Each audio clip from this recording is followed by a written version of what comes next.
이거는 이제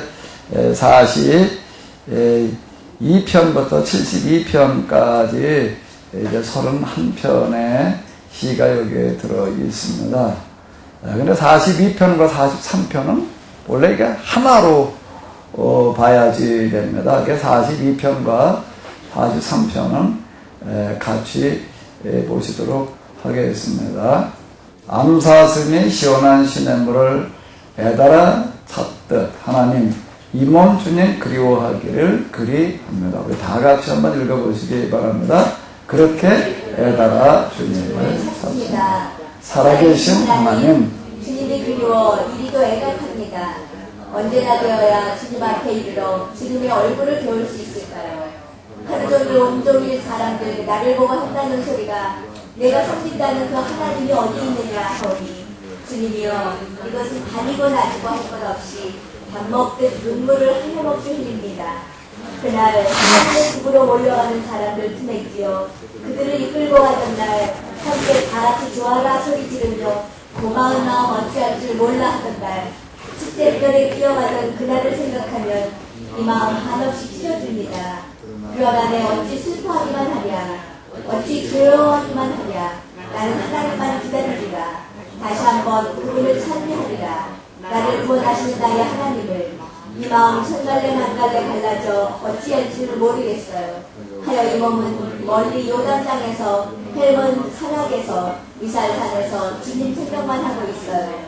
주께서 쏟아부으시는 큰 폭포 소리에 혼돈이 홍수처럼 밀려와 이곳 쳐다보며 으르렁거리고 주께서 일으키는 슬픔의 파도가 이 몸을 휩쓸어버리고 그 엄청난 파도가 덮칠 듯 밀려오네요. 한낮 동안 여호와께서 이것을 따스하게 잘 되게 해주셔요. 그리하여 밤이 될 때 주께 이 몸 노래 부르게 해주셔요. 살아계신 하나님께 기도하게 해주셔요.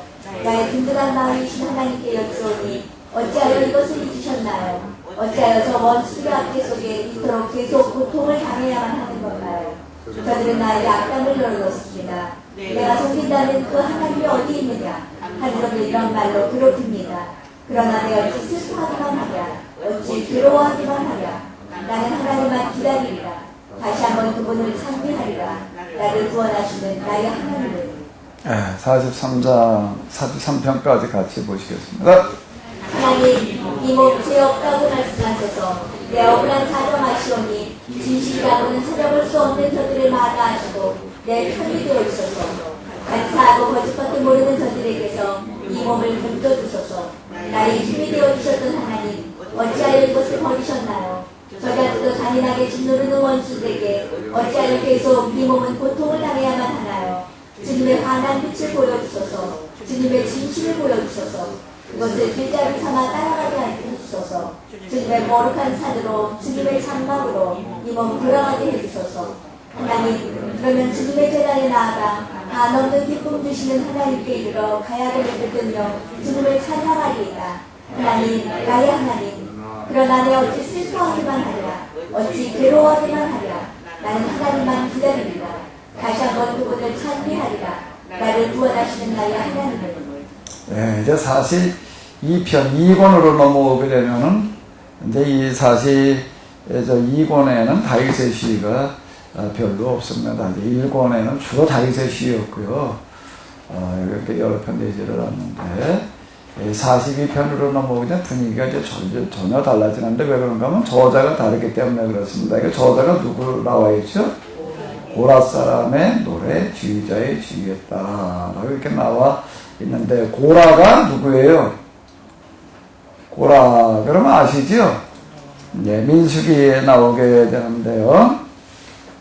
민수기 16장을 보게 되면 레위의 증손 고아스의 손자 이스할의 아들 고라와 루벤의 자손 엘리압의 아들 다단과 아비람과 벨렛의 아들 오온의 당을 짓고 라고 이렇게 얘기를 하고 있습니다. 이제 그리고 여기 250명을 이제 규합을 해가지고 이제 모세를 대항하는 그와 같은 이야기가 이제 민수기 16장에 보게 되면 나오고 있습니다. 이제 모세와 아론을 이제 거슬려가지고 이제 너희가 왜 뭔데 우리의 지도자 노릇을 하느냐 이제 이런 이야기가 되겠습니다. 모세의 이제 지도력에 대해서 정면으로 항거하는 어떤 그런 이야기가 이제 나오고 있는데, 그래서 결국 이 사람들이 어떻게 되는 거예요? 그래가지고 어떻게 됐죠?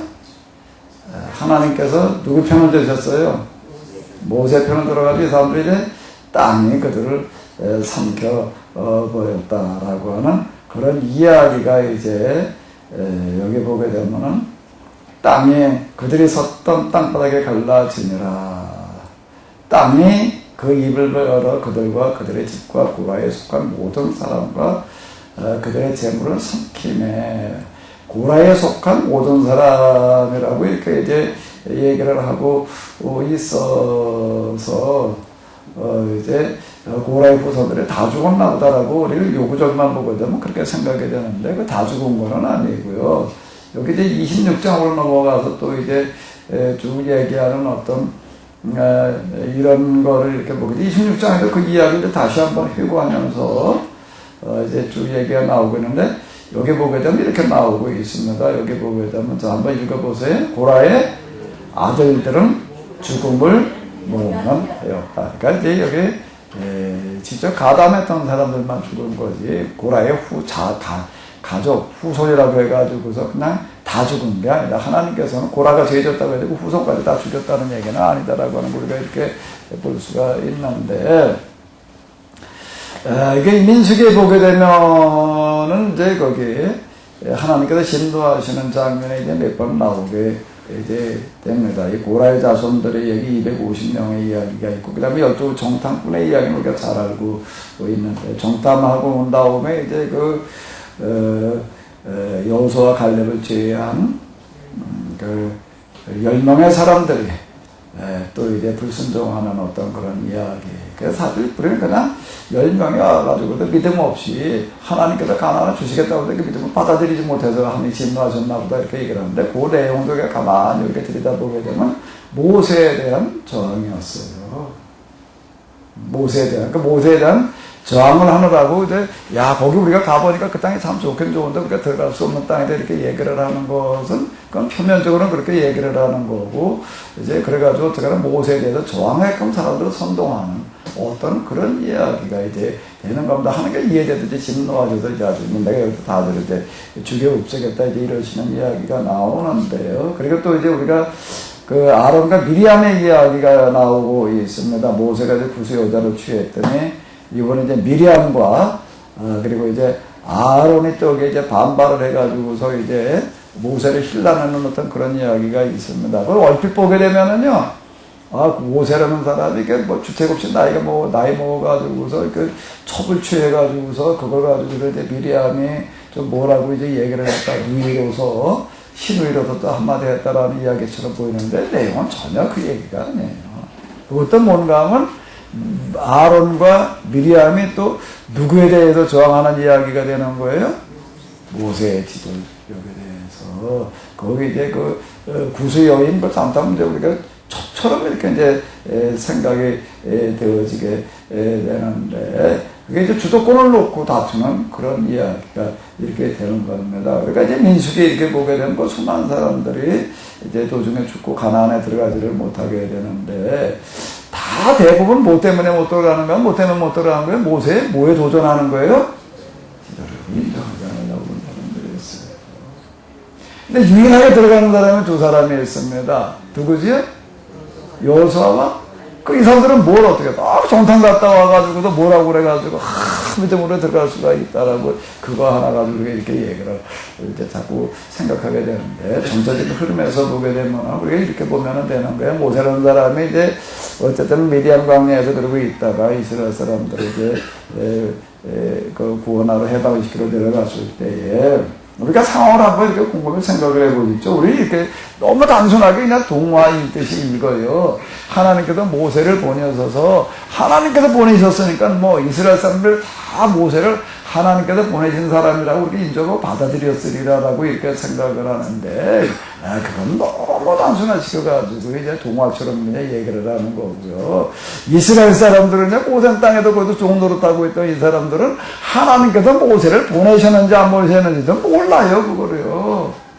하나님께서 그들에게 다 모아다 놓고 얘기를 하면 내가 너희한테 모세를 보낼 테니까 너희들 그 말 들어라. 그래 아닌 거예요.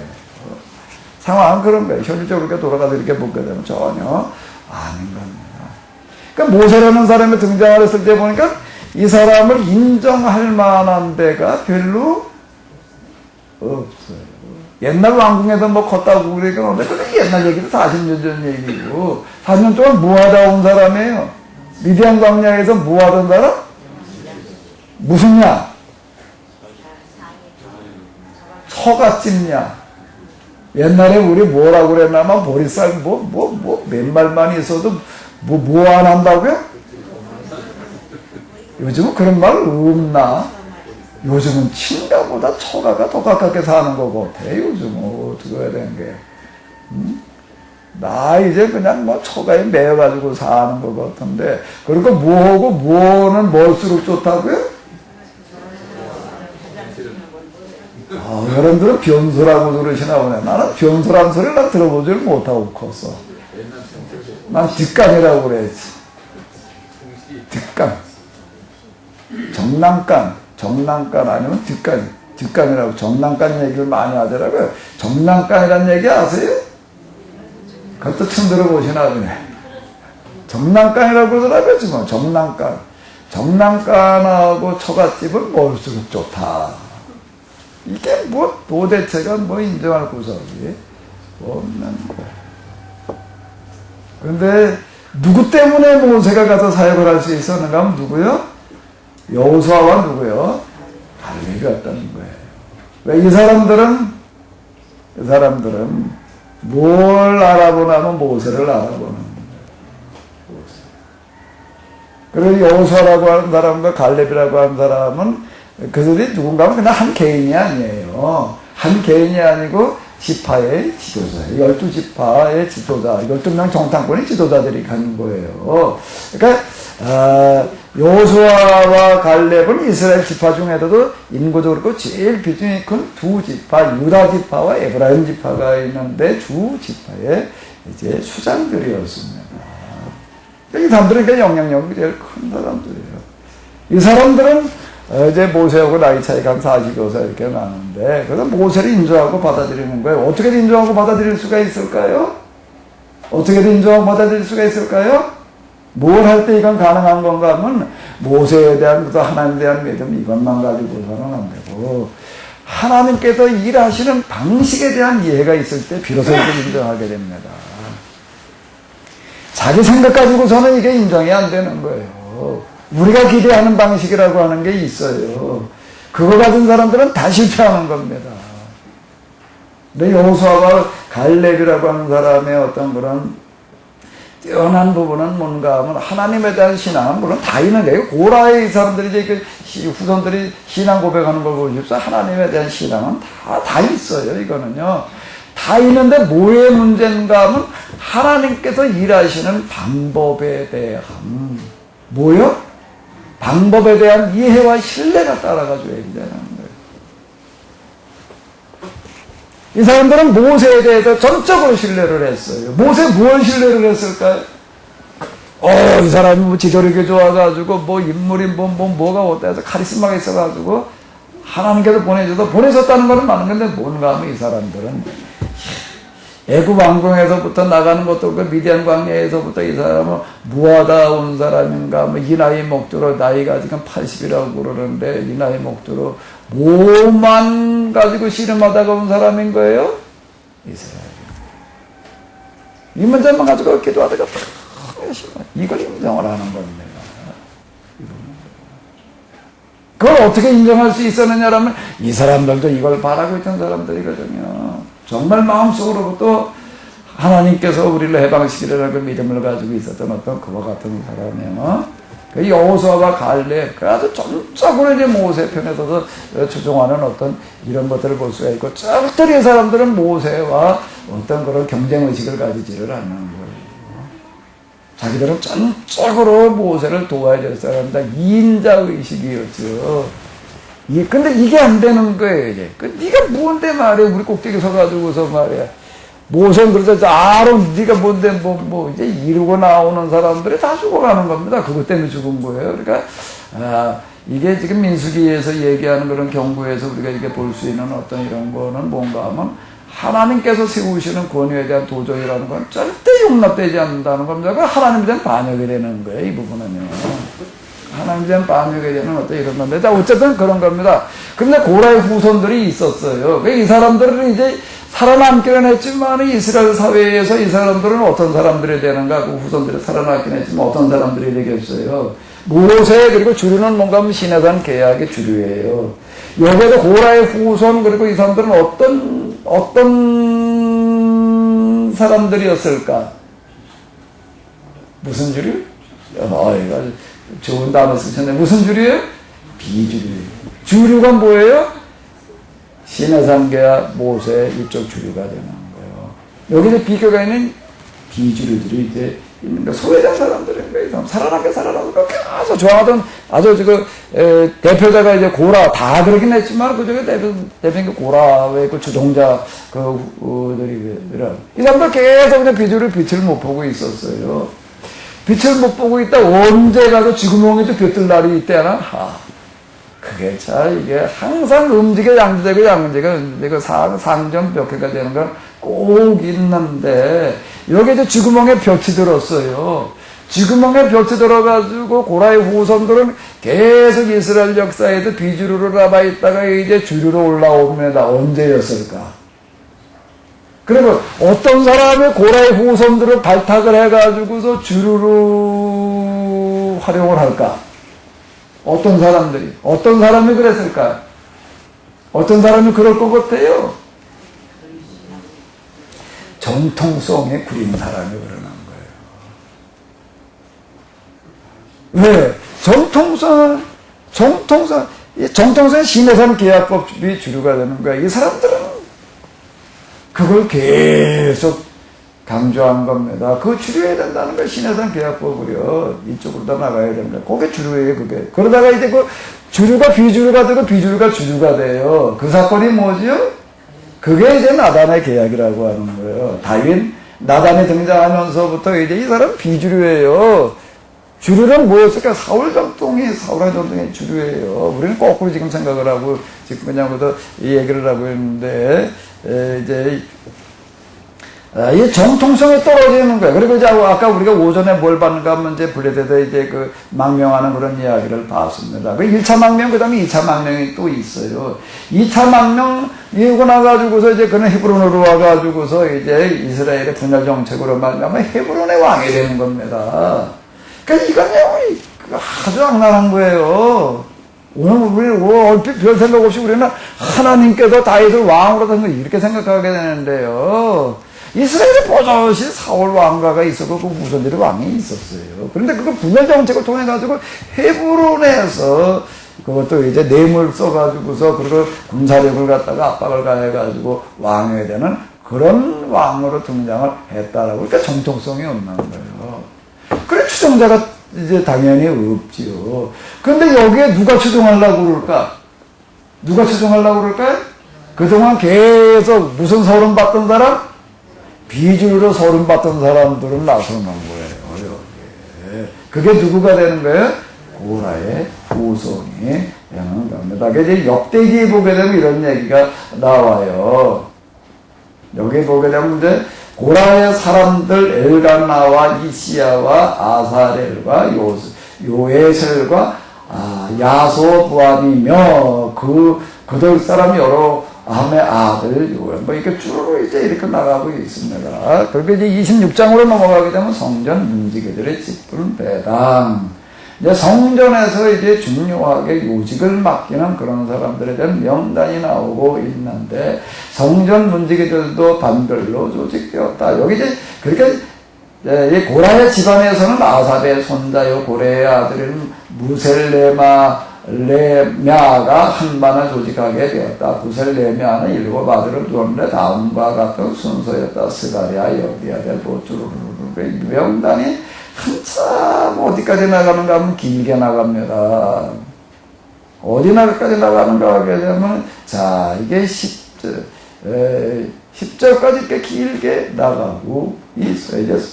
자 이런 것들이 뭔 얘기인가 하면 이제 이 고라의 후손들은 다윗 정권에서 이제 중요한 일을 담당을 했다. 성전 문지기와 더불어 가지고 그리고 이제 이 찬양, 이제 고라의 노래 이러고 이제 나가게 되는 거예요. 그 다윗 정권을 또 바치고 있는 사람들은 어떤 사람들인가 하면 하나같이 다 비주류예요. 비주류, 그중에다 뭔가 하면은 주류 가운데서 이제 누가 이제 거기에 가담을 했는가 하게 되면 아까 이제 저 제사장 누구였어? 사무엘상 26장인가에서 봤던 아비멜렉의 아들이 뭐죠? 아비멜렉의 아들이 뭔가? 아비아달이에요. 아비자 돌림인가 봐.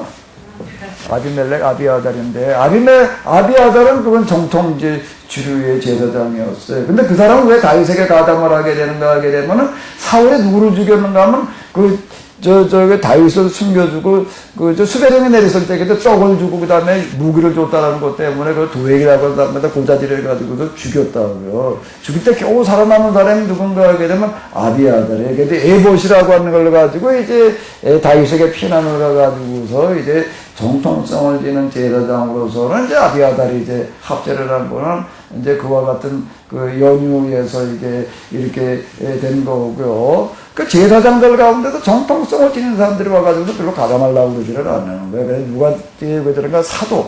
사독은 이제 예루살렘에서 이제 이교 제사장을 하던 그와 같은 사람이었던 거. 그리고 또 누가 되는 거예요? 지금 누구요? 고라. 이런 사람들이 이제 여기에 떠받치는 그 같은 이제 그 지지 세력들이 된다라고 하는 거예요. 자, 그럼 이제 이 사람들이 쓴 시가 이제 많이 있고, 이 사람들 성전에서 이제 중요한 활동들을 했습니다. 그래서 여기 보게 되면 고라의 42편 이렇게 보게 되면 고라 사람의 노래. 자, 이렇게 이제 얘기를 해서 성전에서 중요한 역할을 한다라고 하는 겁니다. 여기서 이제 하나님에 대한 어떤 전적인 신앙의 고백. 이 사람들은 하나님의 신앙이 없었다, 그런 차원의 문제가 아니다라고 하는 겁니다. 어쨌든 이런 거예요. 그럼 이런 사람들, 이런 비주류로서 이제 다윗 왕권과 결탁을 해가지고서 그 뒤에서 떠받치는 중요한 역할을 하는 사람들은 그러면 어떤 일들을 했는가라고 하는 거가 어디에 보게 되면 제가 이제 사무엘상하를 얘기를 하면서 특히 사무엘상하에서 나오게는 하나님께서 다윗에게 뭐라고 이렇다 저렇다라고 얘기를 하셨다라고 하는 것은 하늘에서 하나님께서 여저희 예언자들에게 얘기하는 것이 아니라 누구를 통해 가지고서요? 아비아달의 뭐예요? 에봇을 통해 가지고서 주어지는 신탁이다. 그게 구분이 돼야 된다라고 제가 이렇게 얘기를 하는 건데, 그 제사장들이 주는 신탁이었어요. 하늘로부터 오는 신탁이 아니었다라고 하는, 그게 우리가 구분이 안 돼가지고 그냥 하나님께서 이렇게 하셨다. 다윗을 왕으로 세웠다라고 얘기하는 거가 뭐 하나님께서 얘기하시는 걸로 다 이렇게 나오는 겁니다. 근데 누구를 통해서 주어지는 거죠? 아비아들을 통해서. 아비아들이 뭐예요? 여기 그 제사장의 에봇이라고 하는 건 여기 이제 그 제복기하는 뭐가 있는가 하게 되면은 이 주머니가 있습니다. 이걸 가지고도 신탁을 얘기해주는 그런 말들이 있는 거예요. 이게 구분이 우리는 안 돼가지고 그냥 있다 보니까 지금 이런 거, 그게 사무엘상에 이렇게 나와 있는 거고, 우리가 이런 식으로 하다 망했다는 걸 있는 그대로 고백하는 어떤 이런 것들이에요. 근데 이거 인정하기가 참 그렇게 또 어려운 것 같더라고. 그 왜 이렇게 다윗들을 좋아하는지. 자, 한번 45편을 먼저 한번 44편 읽기 이전에요.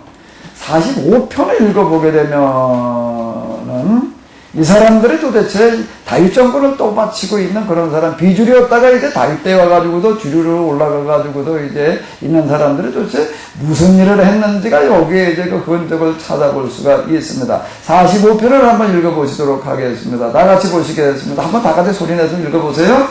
마음에서 아름다운 말이 우러나오니 지를 이어 임금께 을끌이이다. 내 혀는 그를 빨리도 잘 쓰는 눈필가의 부시래다. 세상 그 누구보다도 더 용모가 수려하신 임금님, 하는 말마다 그렇게 가정스러울 수 없으니 하나님께서 영원토록 복되시었습니다. 용사이시여 허리에 칼을 차고 영광스레 위풍당당히 나서소서. 임금께서는 진실과 정의를 지키소서. 그리하여 임금께서 거두시는 승리 위풍도 당당하게 말에 올라타고 거두어드리소서. 임금의 오른손이 크나큰 승리를 거두어드리리이다. 임금의 화살은 날카롭기도 하여 원수의 심장을 꿰뚫고 나가 문나라 사람들이 그 발 아래 엎드리리이다. 하나님, 주님의 나라는 영원하라 영원합니다. 주님의 나라 그 정권은 정의를 올곧게 세우는 정권입니다.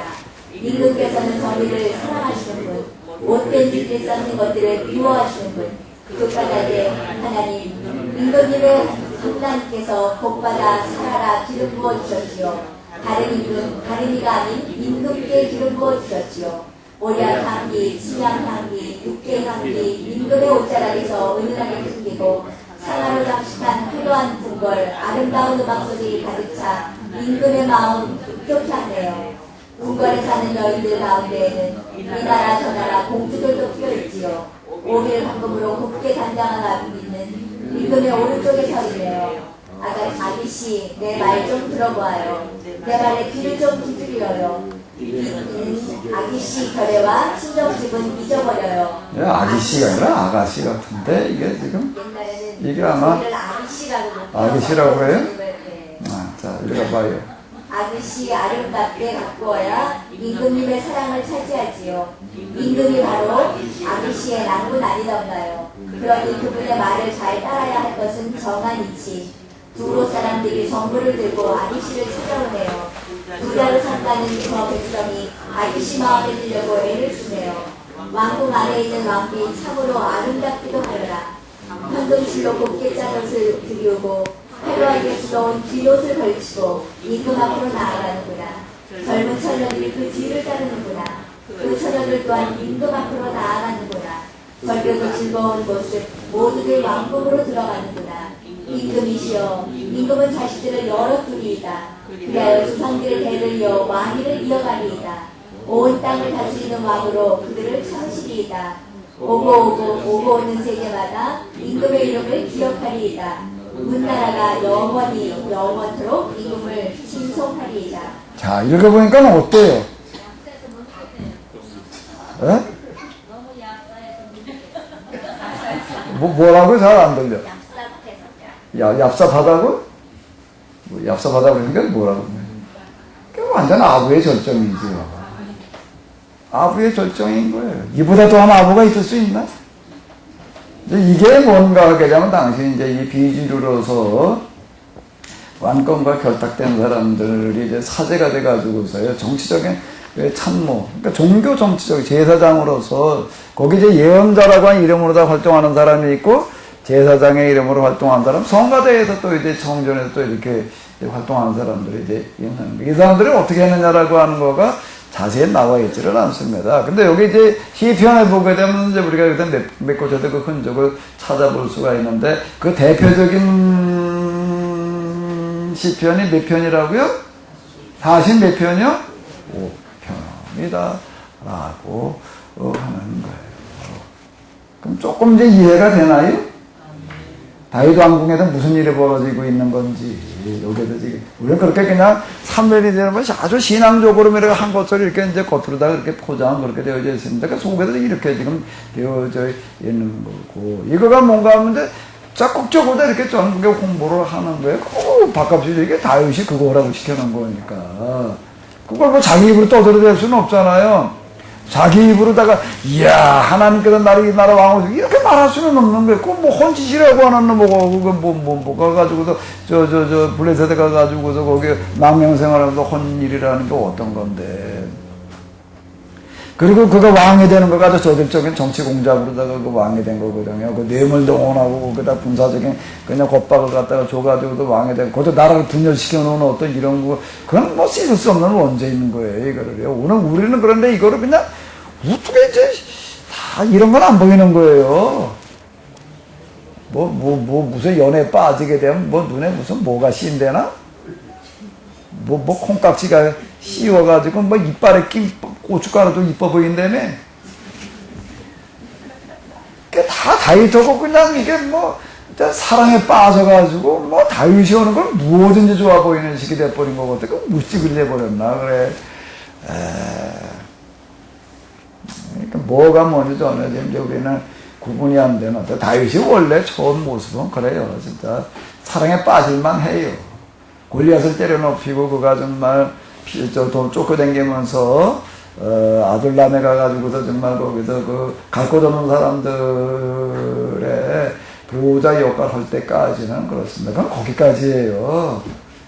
거기까지고 그 다음부터는 이제 조금 잘못 가기 시작을 하는 게 이제 전혀 딴 쪽으로 가버리는. 그러니까 지금 여기 고라를 비롯해가지고서 지금 나단, 그리고 또 누구예요? 사독은 외우려면 쉬워요. 어떻게 하면 외우지죠? 거꾸로 하면 독세. 이런 사람들이 하는 일이 지금 뭐 다윗의 가련대가 알아서 읽어주는 거예요. 그리고 지금 여기에서 최고의 유족 삶을 살아가고 있는 겁니다. 이게 지금 실상이에요. 이 부분들이 실상이다라고 하는 겁니다. 자, 여기 봐봐요. 다시 한번 좀 읽어볼까요? 좀 가관이야. 마음에서 아름다운 말이 우러나오니 시를 지어 임금님께 읊으리라. 내 혀는 글을 빨리도 잘 쓰는 문필가의 부시배다. 조선시대 선비들 보게 되면 또 술잔 주고받으면서 뭘 하나요? 한 잔 받아서 맞으면서 뭐 한 수 읊어야 돼요? 술 한 잔 먹으려면 뭐를 읊을 수 있어야지 술 한 잔 먹을 수가 있나? 시를 한 수 읊지 못하면은요, 그래도 수준 있는 풍류에 들어가지도 못합니다. 수준 있는 풍류를 하려면 그래도 그냥, 저 시를 주거니 받거니 해야지. 그거 적어놓은 것도 이렇게 보게 되면 참 다르까. 김사과 드라마에서 이렇게 보니까 어디 가가지고서 뭐 시 짓는 내기를 하는데 뭐 서로 수만 번 쉬는 동안에 시를 한 수씩 내뱉던가 이제 이래가면서 그러다 맥힌 사람이 지는 거야. 근데 이게 며칠을 서로 시를 읊었대나? 숨 쉬는 동안에 어떻게 시를 한 번 또 올려가지고 지는지. 그러니까 대단한 문필 가지는 거예요. 어쨌든 그건 천재라는 얘기죠. 그러니까 우리가 시 하나 지려면 그거 얼마나 힘들게 그냥 한 줄 만들었는데, 이건 숨 쉬는 동안에 그냥 하나씩 지어내야 되니, 그걸 며칠을 이쪽으로 주고받다가 누가 김사과 시기였다 말이야. 이제 그렇게 얘기를 하던데. 내 혀는 글을 빨리도 잘 쓰는 문필가의 부시회다. 세상 그 누구보다도 용모가 수려하신 임금님. 아멘들을 안 하시네. 하는 말마다 그렇게 다정스러울 수 없으니 하나님께서 영원토록 복 내리셨습니다. 어째 안내가 안 되나 봐. 전혀 은혜되는 표정들이 아니죠. 용사이시여 허리에 칼을 차고 영광스레 풍당당히 나서소서. 임금께서는 진실과 정의를 지키소서. 그리하여 임금께서 거두시는 승리 풍도 당당하게 말에 올라타고 거두어 드리소서. 임금의 오른손이 크나큰 승리를 거두어 드리리이다. 임금의 화살은 날카롭게도 하여 원수들의 심장을 꿰뚫고 나가 문나라 사람들이 그 발 앞에 엎드리리다. 그러니까 정치 이데올로기 신앙이 여기서 나오는 겁니다. 그러니까 뭘 정당화시키는 거지요? 무력을 가지고 말 타고 나가도 주변 나라들 뭐 하는 거예요? 정복하는 건 누가 정당화시켜주는 건가? 이 사람들이 나서도 정당화시켜줘. 그게 누가 한 일이라는 거예요? 하나님께서 다윗을 통해서 우리 임금님을 통해서 하신 일이다라고, 우리 임금님에게 이렇게 승리를 주신다라고 이렇게 지금 떠들어대고 있는 거예요. 하나님 주님의 나라는 영원하옵니다. 주님의 나라 그 정권은 정의를 올곧게 세우는 정권. 이거 하나님의 나라와 하나님의 정권과 다윗의 정권을 일치시켜주는 거예요, 지금. 이렇게 그 정권을 이렇게 만들어주는 작업도 이 사람들이 하는 겁니다. 임금께서는 정의를 사랑하시는 분, 못된 짓 일삼는 것들 미워하시는 분, 그 까닭에 하나님, 임금님의 하나님께서 복받아 살아라 기름 부어 주셨지요. 이렇게 얘기를 하는 거예요. 다른 임금, 다른 이가 아닌 임금께 기름 부어줘. 정의를 실현한다. 정의를 사랑해, 정의를 실현한다는 뭐예요? 다른 민족들 가가지고도 하나님 믿지 않는 이 민족들과 싹 쓸어버리는 걸 그걸 정의라고 이렇게 이야기를 하고 있는 건데, 정의 개념 자체를 갖다가 이렇게 지금 정치 이데올로기화 시켜놓고 있는 거죠. 몰약, 현기, 침양양계 육계 경기 임금의 옷자락에서 은은하게 풍기고 상하로 장식한 화려한 궁궐 아름다운 막소리 가득 차 인간의 마음 흡족하네. 그러니까 부교 사체를 갖다가 정당화시켜주는 어떤 또 이런 것들. 또 그리고 무엇 또 임금간 당연히 또 얻었다는 거예요. 이 세상에서 제일 이쁜 여자들 열어두고 살아야 된다라고 다 이렇게 또 정당화시켜가지고서 또 이르고 또 뭐 찬양하는 어떤 그런 얘기들. 참, 이 사람 말 잘했어. 뭐라고? 내 혓바닥은 어떻다고요? 글을 빨리도 잘 쓰는? 문필가의 무시라. 아이고, 왕비들을 갖다가 뭘 이렇게 갖다 표현을 해 놓을 수 있다라고 하는 얘기가 원장만.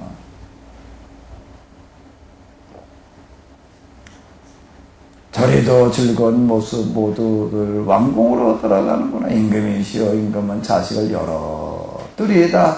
그래 조상들의 대를 이어 왕위를 이어가리다. 온 땅을 다스리는 왕으로 그들을 삼으리다. 오는 세대마다 임금의 이름을 기억하리다. 그 이제 계속 대를 이어서 왕노릇하리라라고 이렇게 본래 율법 정신에는 세습이라고 하는 건 없는 거예요. 제사장만 세습이 있었던 거예요. 그러니까 사사시대 사사들 가운데 세습한 사람 아무도 없습니다. 아주 백성들이 찾아와서 당신의 아들을 세습을 하자고 그런 사람이 있어요. 누구지요? 기드온이요. 그러니까 절대 안 된다고 그럽니다. 율법 정신에 충실한 사람들이기 때문에 그러니까 아예 당신 아들로 우리 왕을 삼읍시다 이렇게 얘기를 하는데도 노한다고. 절대 있을 수 없는 일이다 이렇게 얘기를 하는 거예요. 사무엘도 자기 아들로 왕 삼지 않았어요. 근데 제사장은 여걸라고 하는데 그것도 안 돼가지고서 이제 그마저 이제 포기하는 어떤 이런 것들을 이렇게 이제 볼 수가 있는데 제사장의 직분이라고 하는 거는 그 제사장의 직분이라고 하는 게 권자의 자리가 절대 아니에요. 대제사장은 평생 뭘 먹어야 되나? 산해진미? 뭐 먹어야 돼? 그 사람은요, 산해진미 포기하는 사람이에요. 대제사장의 자리에 올라선 사람은 평생 죽을 때까지 뭐만 먹어야 된다고요? 그 제사장직이 있는 동안에? 진설병만 먹어야 돼. 진설병은 최소한 며칠 된 거예요? 일주일. 그리고 또 한 줄 먹어야 되니, 몇 줄? 2주. 다 말라서 그냥 흘림없이 곰팡이가 나겠지. 그때 냉장고도 없었을 테니까. 이거나 먹어야 되는 거예요. 왜 그걸 먹어야 돼? 왜 그걸 먹어야 되는 거예요? 이 나라 이 백성들 가운데에서 굶주린 사람들이 얼마나 많은데. 이게 제사장의 자세인 거예요. 거기서 이렇게 보게 되면 나시린의 서약이라고 하는 게 있습니다. 나시린의 서약이라는 게 뭐란 얘기예요? 머리에 삭돌 대지 말라는 거예요. 이거 가지고 모양 내려고 그러지 말라는 거예요. 미장원 가지 말래요. 그렇게 뭘 하라고요? 독주를 마시지 말래. 술 먹지 말라고. 술 먹지 말라는 얘기 수준의 얘기가 아닌 거예요. 뭐요? 산해진미. 입맛 따라가지고서 어쩌고 그런 거에 매이지 않아야 된다라고 하는 겁니다. 왜 그렇게 정해놓으시나요? 아침에도 좀 했던 얘기죠. 아침에도 했던 얘기 뭐예요? 거기 이스라엘의 정신이라고 하는 게 뭐예요? 유월절 정신이라는 게 뭐라고요? 일주일 동안 뭘 먹으라는 거예요? 이게 제사장만이 아니죠. 온 백성이 뭘 먹어야 되는 거예요. 그 시대에 먹을 수 있는 제일 열악한 음식을 한 주일 동안 먹는 겁니다. 그 대명사가 뭔가 무교병 쓴나물이라는 거예요. 그걸 먹어야 된다는 겁니다. 그리고 마지막 날은 뭘 먹고 이제 일주일 굶었으니까 그 다음에 이제 맛있는 거 해다가 먹고 그 얘기가 아니에요. 맛있는 거 만들어 가지고 그런 걸 평생 먹을 수밖에 없는 사람들 데려다가 내가 만들 수 있는 것 가운데서 가장 좋은 걸 만들어서 그들 배불리 먹여라. 그 다음에 초막절이라고 하는 것도 뭐죠? 초막절이라고 하는 건 추수절기를 얘기를 하는 겁니다. 추수절기가 만들어지는 거 우리로 얘기하면 추석이에요. 햇살 갖다가 햇밤 갖다가 햇과일 갖다가 한떡에 해놓고 한과일만 같아라? 우린 그러고 이제 그래가지고 첫 곡 주신 거 가면 이거를 어떻게 해야 되는가 하면 어떻게 하라고 이번에는 또 나가서 이슬 잠라 이슬 맞고 잠자라는 거예요. 한 주를 그러고 살아. 그러고 어떻게 하라고 마지막 날은 핵과일 갖다가 뭐 배부르게 먹어라? 아니에요. 그리고 핵과일 갖다 만들어가지고 핵국식 갖다 만들어가지고 최초의 양식 가지고 농사진 거 가지고 누굴 배불리 먹어라? 먹을 거 없는다도 불러다가 배불리 먹어줘. 이게 율법 정신입니다. 오늘 우리 교회가 바로 되려고 한다면 율법을 똑바로 알아야 돼요. 율법을 똑바로 알아야 돼. 율법에 뭘 말하고 율법이라고 하는 거가 복음과 상관없는 거라고 이렇게 생각을 하고 있다 보니까 여기에 들어있는 정신이 여기에 들어있는 가치가 어떤 건데 다시 또 똑같은 얘기 또 보존했던 걸 반복한다라고 하면 세상에 등장했던 어떤 종교, 어떤 철학, 어떤 주에도 이걸 능가할 수 있는 건 없는 거예요. 유월조 초박조 정신이라고 하는 거예요. 하나님의 전을 짓는 뭐예요? 성막 정신을 뛰어넘을 수 있는 건 없는 겁니다. 그 중에서 가장 중요한 중심에 이제 그 하나님의 제사 드리는 제단이에요. 번제단인데. 번제단을 넘을 때 자전거 돌로 쓰지 말라는 거예요. 높이 만들어 놓지 말라는 거예요. 가난한 자를 두툼하기상으로 만들어 놓지 말라는 거예요. 그보다 더한 정신이 있나? 그보다 더한 사상이 있나? 율법을 모르면 복음을 알 수가 없습니다. 율법, 복음은 율법의 완성이에요. 먹어 배부르게 하라. 먹어 배부르게 하라. 먹어 배부르게 하라. 정자도 삼고 어린아이의 양식도 삼으라. 너희가 내가 일러주는 말대로 하기만 하면 신명기로 넘어가면 이렇게 얘기를 하고 있습니다. 너희가 내가 일러주는 말대로 하기만 너희 가운데 절대로 가난한 자가 배고픈 자가 밥 못 먹는 자가 없으리라. 가난한 자가 없으리라. 누구는 그냥 뭐 이러고 살고 누구는 그냥 그러고 사는 그런 일이 없으리라. 다 똑같이 잘 살게 되리라. 참 이렇게 얘기를 하는 겁니다. 근데 그걸 완전히 뒤집어 엎는 게 있는 거예요. 이게 정치 이데올로기. 이데올로기 신화, 정치 이데올로기 신화. 그 작업을 누가 해준다고요? 다윗에게 빌붙은 비주류였던 사람들이 이 작업들을 하고 있는 거예요. 여기에 이제 주류를 어서가고 나서는 건가요?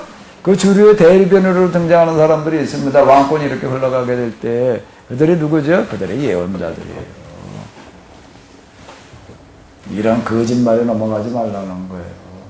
성전 지어놓고 뭐 왕에 대해서 뭐 셋은 뭐 도리에 돌아가도 남기지 않고 다 걸려버리라고 이렇게 선언을 하고 있는 거죠. 자, 정치 사제들이 했던 아부성 표현이 아주 실감나게 들어있는 데가 뭐라고요? 시편 몇 편이요? 이 사람들 하나님을 꼭 누구로 표현하려고 그럴까?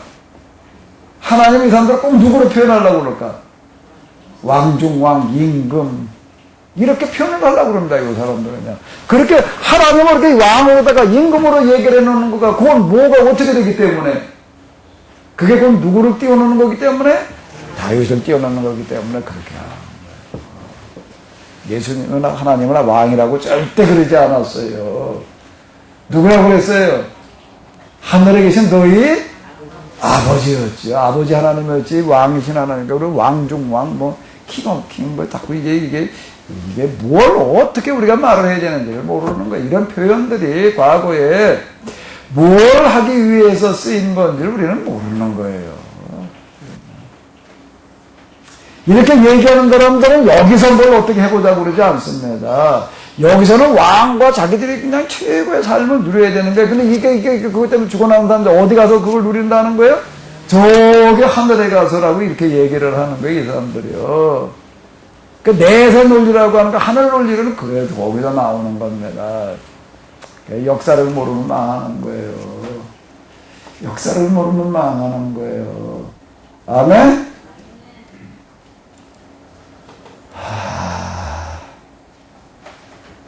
44편을 자, 한번 또 읽어보시도록 하겠습니다. 자, 44편을 한번 읽어보세요. 다 같이 시작. 하나님, 우리는 주로 직접 들었습니다. 우리 아버지가 그리고 또 할아버지가 우리에게 이야기해 주었습니다.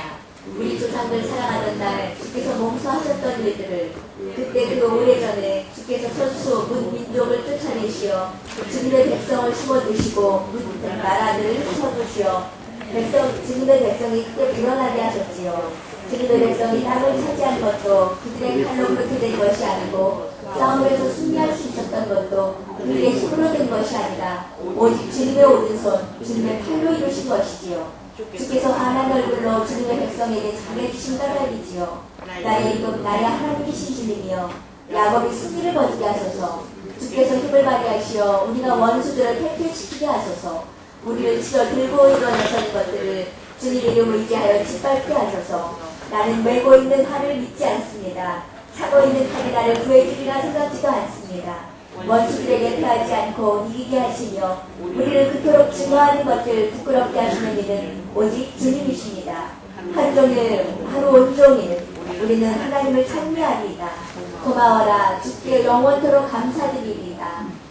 그러나 이제 주께서 우리를 내버려 싸움에 지게 하셨습니다. 주께서는 더 이상 우리 군대와 함께 행진하지도 않으셨습니다. 주께서는 우리가 원수들 앞에서 허둥지둥 도망치게 하시어 우리를 그렇게 보기 싫어하던 자들이 우리 것 모두 다 빼앗아가게 하셨습니다. 주께서는 우리가 양떼처럼 살해당하게 하셨습니다. 낯선 나라 이것저것으로 우리를 흩어버리셨습니다. 벌값에 주님의 백성을 팔아 넘기셨습니다. 그럴지라도 별 이익을 남기지도 못하셨습니다. 그리하여 우리는 이웃나라 사람들에게 창피를 당하였습니다. 우리를 둘러싸고 있는 이 나라 저 나라 사람들의 우스리와 놀림감이 되었습니다. 주께서는 우리를 이웃나라 사람들에게 일거리로 만들고 문나라 사람들이 우리를 바라보고 머리를 흔들게 하셨습니다. 날이면 날마다 당하는 이 모욕입니다. 부끄러워 얼굴을 들 수 없을 지경입니다. 나를 비방하는 소리와 내게 욕을 터붓는 소리로 귀가 따갑습니다. 저 원수들 때문입니다. 저 대적자들 때문입니다. 우리가 주님을 아예 잊은 것도 아니건만 우리가 주님과 맺은 계약을 저버린 것도 아니건만 이런 일이 우리에게 닥쳤습니다. 우리 마음이 주님을 떠나 뒤로 물러나지도 않았고 주께서 이리저리 가라고 가르쳐주신 길을 벗어나지도 않았건만 주께서는 미리 때가 오르는 곳에서 우리를 정말 주셨습니다. 길길이 그 넓은 속으로 우리를 내쫓으셨습니다. 혹시라도 우리가 우리 하나님의 이름을 잊어버리고 다른 신을 향해 손을 뻗치라도 하였다면 어찌 우리 속마음까지도 헤아려 하시는 주께서 모른다 하시리이까. 우리가 주님 때문에 종일토록 죽임을 당하고 도살당할 양처럼 식당하며 살아갑니다. 주님 일어나소서. 어찌하여 죽으시나이까. 몸을 일으키소서. 영영 우리를 버리지 마소서. 어찌하여 주님의 얼굴을 숨기시나요. 우리가 겪는 이 고난 이 고통 절대로 잃어버리지 마소서. 우리는 먼지 속에 처박혀 있습니다. 땅바닥에 배를 깔고 이렇게 나동그라져 있습니다. 일어나소서. 우리를 도와주소서. 한결같이 따뜻하게 대해주소서. 주님의 사랑으로 우리를 건져주소서. 이 44편에 보게 되면 이제 몇 가지 그 중요한 흔적을 찾아볼 수가 있는데, 먼저 우리가 볼 수 있는 건 하나님 우리는 두 귀로 직접 들었습니다. 두 귀로 직접 들었대. 뭘 들었어요? 뭘 들었지요? 뭘 들었어요? 두 귀로 직접 들었대. 뭘 들어요? 뭘 들어요? 아버지가 그리고 우리 할아버지가 우리에게 가르쳐 주시는 말씀을 성경 우리가 두 귀로 직접 들었습니다. 우리 조상들이 살아가던 날 주께서 몸소 하셨던 일들을 그때 그 오래전에 주께서 손수 문민족을 쫓아내셔 주님의 백성을 심어두시고 문나라들을 쳐부시어 주님에서 크게 풀어나게 해주고 그걸 이제 누굴 통해서 들었다는 거예요? 아버지를 또 누굴 통해서? 이렇게 이스라엘 전통이라고 하는 건 신해산 계약법 그리고 이제 모세의 신명기 전통에 의해 가지고 성경을 누가 가르치게 돼 있는 거예요? 신앙을 누가 가르치게 돼 있는 거예요? 부모가. 자, 이게 아주 잘 드러나 있습니다. 이런 것들 속에서 이제 우리는 부모를 통해서 얘기한 걸 직접 들었습니다. 이렇게 얘기를 해요. 그러니까 나중에 뒤에 가가지고서 이제 우리가 십계명 그리고 이제 주기도문까지 갈 거니까 이제 그때가 또 이렇게 보겠지만은요. 십계명이라고 하는 거가 출애굽기에서 얘기하는 십계명과 신명기에서 얘기되는 십계명이 좀 차이가 납니다. 불교는 비슷해요. 그냥 별 특별한 관심 없이 보면 똑같다고 이렇게 느껴질 만큼 유사합니다. 그런데 거기 아주 중요한 차이가 몇 가지가 있는데 그 중에 하나가 있는 게 뭔가 하게 되면은 5계명이요. 5계명 가운데 뭐가 들어있는 거지요? 그거는 저 출애굽기 이 10계명이에요. 그렇게 얘기해. 내 부모를 공경하라라고 하는 것은 출애굽기 10계명이에요. 신명기 10계명에서는 뭐라고 얘기를 하고 있나요? 내 하나님 여호와께서 명한 대로 내 부모를 공경하라가 들어가요. 그 앞에. 그러면 내 생명이 길고 거기 복을 받으리라는 구절이 또 들어갑니다. 길리라만 들어가는 게 복을 받으리라는 그런 얘기가 들어가는데 그 얘기 내 하나님 여호와께서 명한 대로라는 얘기는 내 부모의 이야기를 누구의 명령으로 받아들이라는 얘기예요? 하나님 명령으로 받아들이라는 얘기가 되는 거예요. 그건 자녀들에게 얘기하는 얘기처럼 들려지지만 동시에 또 집어넣고 보게 되면 누구한테 하는 얘기가 되는 거예요? 부모들한테는 뭐라고 얘기를 하는 거예요? 너는 하나님의 권위를 가지고 나의 권위를 가지고 내 자식들을 가르치라는 거예요. 이건 어마어마한 부담입니다. 이 얘기는요. 성경을 그냥 설교를 해요. 그냥 강의라 그러면 참 편할 것 같아요. 근데 설교를 뭐라고 그래요? 하나님 말씀이라고 그래야 돼요. 이거 하나님 말씀을 전하는 시간이래. 자, 그러니 이게 보통 부담스러운 게 아니야. 나중에 하나님 옆에 가가지고 모르다가 이게 우리가 결제를 받아야 돼. 내가 한 소리가 누구 얘기가 돼야 되는 거예요? 그래, 이게 하나님께서 내가 지금 한 얘기를 하나님께서 하신 말씀 인정해 줄지 알아줄지, 이거 참 곤란한 얘기가 된다고요, 이게요. 그러니까 부담스러워. 강해 그럼 그냥 내가 한 소리가 되는 건데, 내가 하나님 말씀을 대신하려니, 이건 뭐 하나님께서는 내가 할 얘기를 팩스로 보내주시나? 그 하늘나라에 팩스를 하나 좀 놔뒀으면 좋겠어요. 그래서 맨날 며칠 난도 오늘 가서 이거 얘기하라 그러면 읽어주면 끝날 것 같은데, 이거 참 어려운 얘기야. 근데 그 팩스를 뭘로 받는가 하면 영감으로 받으려니, 이게 뭐 영감이 그렇게 뭐 때 맞춰 오나? 참 어려운 얘기가 되는 겁니다, 이게.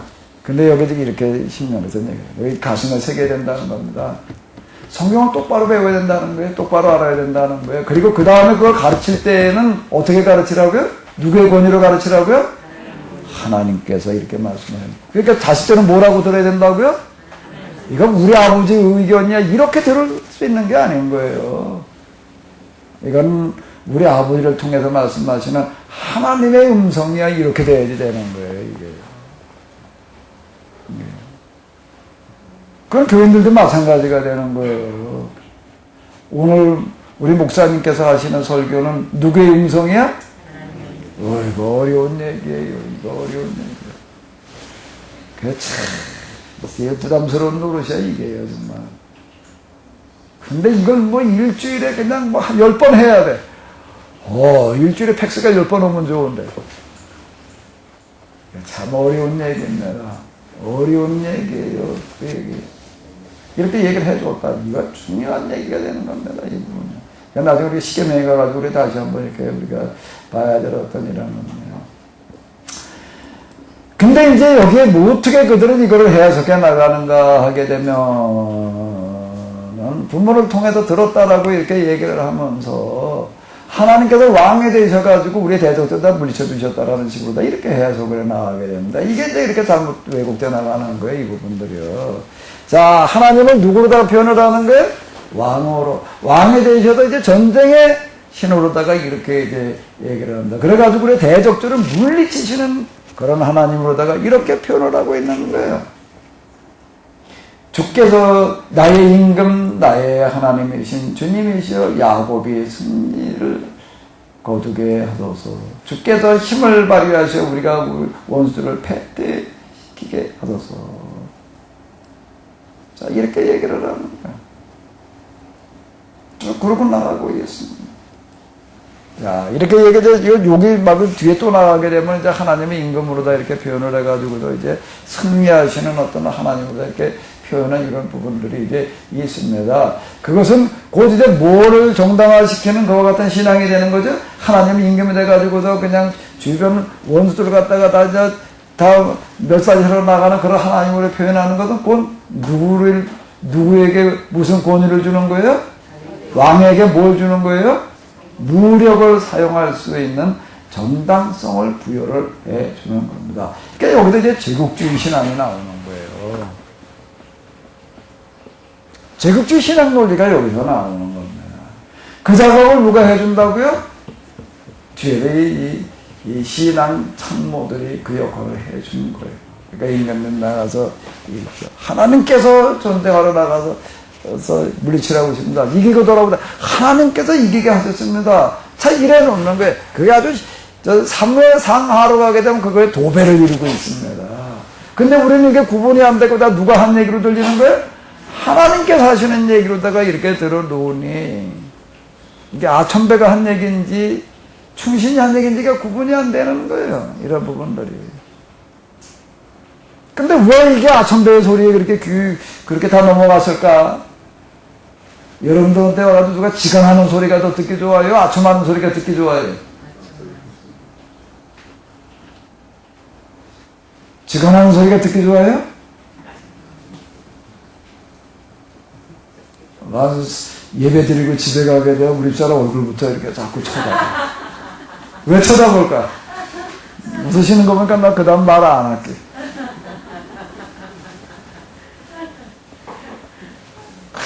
또 그런 소리를 해가지고 말에 그런 소리 나올까봐, 괜히 그냥, 가면서도 그렇고 가서도 그렇고 그냥 가슴이 떨려.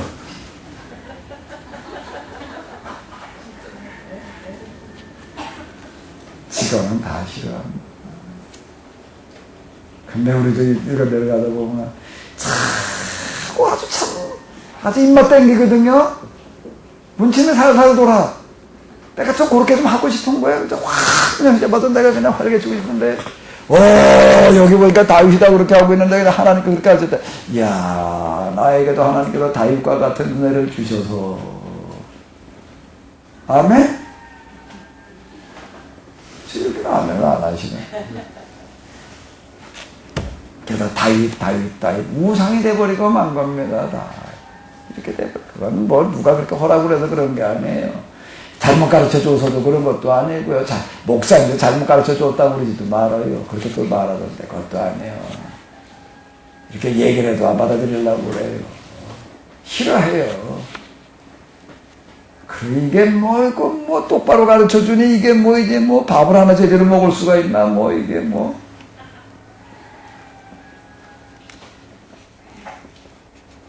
똑바로 배운다는 건 어려운 겁니다. 나시린의 서약이 뭐라고요? 하나님만 섬기겠다는 얘기가 뭐예요? 야, 못 내려고 그러지 마라.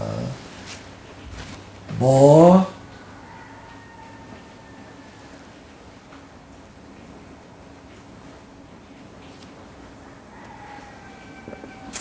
사실 좀 창피한 얘기인데 이런 말 하기가 나는 누구한테도 안 했던 얘기인데 이게 창피한 얘기 또 할까? 난 중학교 다니고 그럴 때쯤 나이가 한참 중학교 다닐 때 나이가 사춘기 예배나 그때잖아요. 난 우리 어머니만 쳐다보면 좀 창피해. 머리를 언제 감아봤는지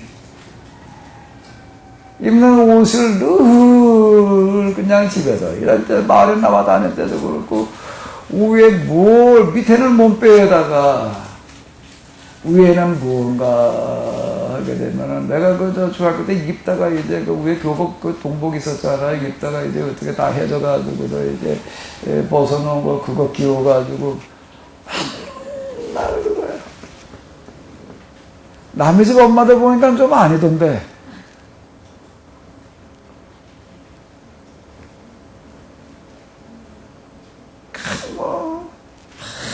난 새벽부터 밤까지 그냥 일.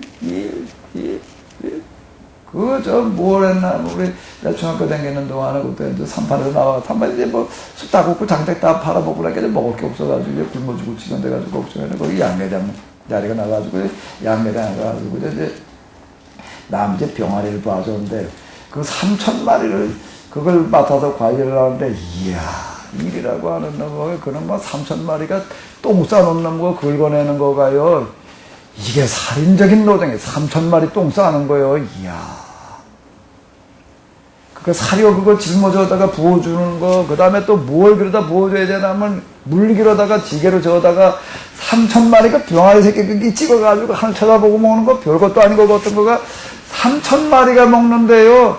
이야, 그거 물 어마어마하게 먹어요, 이게요. 그냥 하루 종일 물 그래야 될 정도로 퍼먹어. 이게 뭐 갖다 부어놓으면 금방 먹고, 이게 뭐, 사료 뭐 줘야 되는데, 똥 치면 이런 걸, 아유, 이건 뭐 하루 종일 머리 필 날이 없어. 그러네, 뭐, 머리에 보면 맨날 그냥 사료 그냥 뒤집어 써가지고서 그냥 이렇게 있어. 그 다음에 그 다 떨어져. 그냥 교복, 그냥. 아유,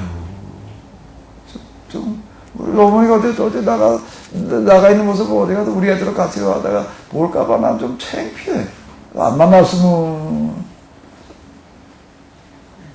그러고 다니는 엄마는 없으니까.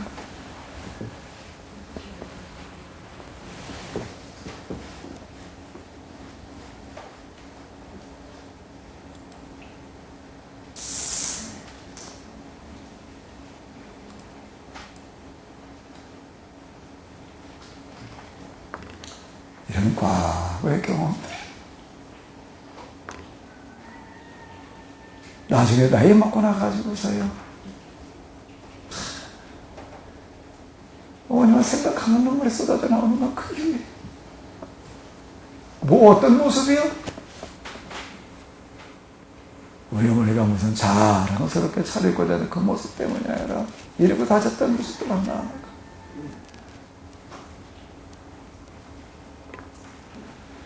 그런데 나는 기도하다가 그보다 더한 모습을 또 만나. 어디에서요? 하나님의 모습 속에서.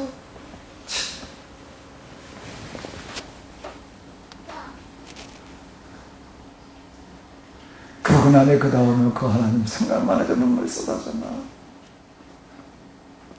그보다 더한 모습으로 계시는 하나님.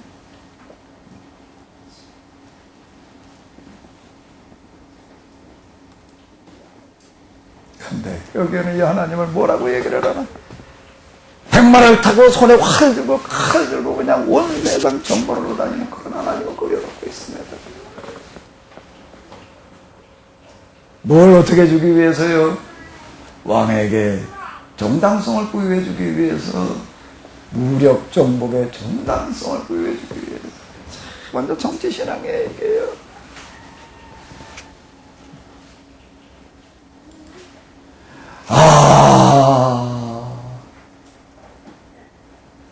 그러나 이제 주께서 우리를 내버려 싸우게 하셨습니다.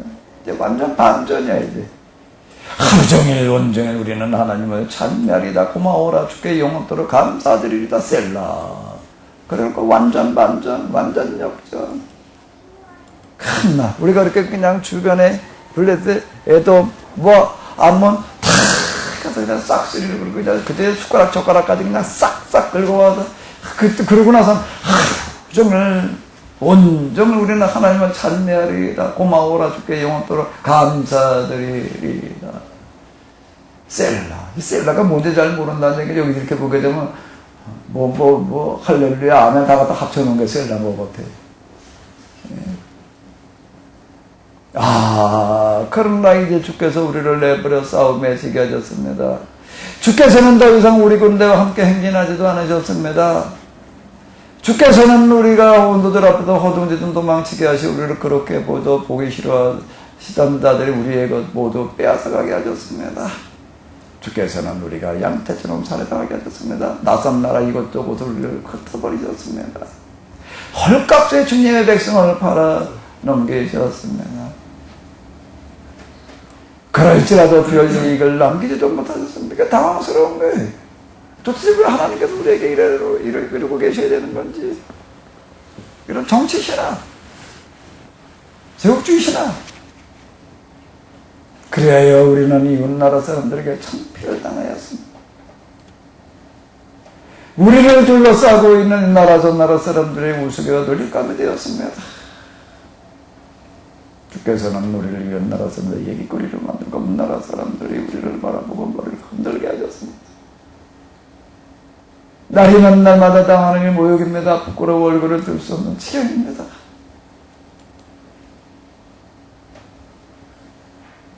나를 비방하는 소리와 내게 욕을 퍼부는 소리로 귀가 따갑습니다. 저 원수들 때문입니다. 저 대적자들 때문입니다. 우리가 주님을 나이진 것도 아니건만 우리가 주님과 맺어놓은 계약을 저버린 것도 아니건만 이런 일 우리에게도 좋습니다. 자, 계약을 어기지도 않았대. 주님을 믿지도 않은 정치신앙 가지고서는 이해가 안 되는 거예요. 그냥 성전 지어놓고 그냥 하나님 앞에 예배드리고 그냥 재물마다 그러면 그게 하나님 섬기는 거라고, 그럼 그게 계약을 지키는 거라고. 그게 성전 신학이에요. 예배 신학이에요. 우리 마음에 주님을 떠나 뒤로 물러서지도 않았고 주께서 이리 가라고 이리저리 가라고 가르쳐 주신 길을 벗어나지도 않았건만 해석이 완전히 다른 거예요. 주께서는 우리 이리 때가 두글대는 곳에다 우리를 짓밟으셨습니다. 깊디 깊은 어둠 속 우리를 내빼치셨습니다. 혹시라도 우리가 하나님의 이름을 잃어버리고 다른 신을 향해 손을 뻗치기라도 하였더라면, 그 욕은 죄라고 하는 게, 다른 신 섬기면은 그게 죄이고, 다른 신 안 섬기면 우리가 계약을 어기지 않았다고 이렇게 나가는 거예요. 계약의 정신이 바로 겨우 그건가? 너로 하여금 세상 모든 사람을 복받게 해라. 이거예요. 그게 계약 정신이 이게 이제 왜곡된 거죠. 주님, 우리가 주님 때문에 온 종일토록 죽임을 당하고 도살한 양처럼 취급을 당하며 살아가고, 주님 때문에, 주님께서 우리를 이렇게 만들어 놓으셨기 때문에, 주님 일어나소서, 어찌하여 주무시나요? 몸을 일으키소서 영영 우리를 버리시마소서. 어찌하여 주님의 얼굴을 숨기시나요? 우리가 겪는 이 고난 이 고통 절대로 잃어버리지 마소서. 우리는 먼지 속에 처박혀 있습니다. 땅바닥에 배를 깔고 이렇게 나동거려져 있습니다. 일어나소서 우리를 도와주소서. 한결같이 따스하게 대해주소서. 주님의 사랑으로 우리를 건지소서. 자, 이런 단식과 호소들, 누구의 모습이에요 이게요? 누구의 모습이에요? 내 몰골 이미 벗어버렸어야 될 기저귀를 똥구적을 아직도 차고 있는 거예요. 이미 떼어서 내 젖꼭지를 아직도 물고 있는 꼬라지지 지금 이게 우리는. 이러다 망한 겁니다. 이러다 망.